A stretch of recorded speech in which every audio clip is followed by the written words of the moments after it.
જો જે રીતે રાજકોટની અંદર ટીઆરપી ગેમ ઝોન થયું અને એ લગભગ 3000 ડિગ્રી સેલ્સિયસ સુધીનું તાપમાન જવું અને એમાં લોખંડ પણ આપણે ત્યાં કાટમાળ જોયો છો કે એ પીગળી ગયું છે, તો માણસની હાલત કેવી થઈ હશે.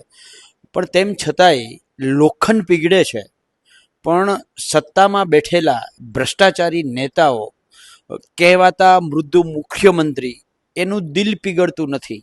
એ કેવો કઠણ કાળજાનો મુખ્યમંત્રી હશે કે જે લોખંડ પીગળી ગયું પણ તેમ છતાંય મુખ્યમંત્રી પીગળતા નથી.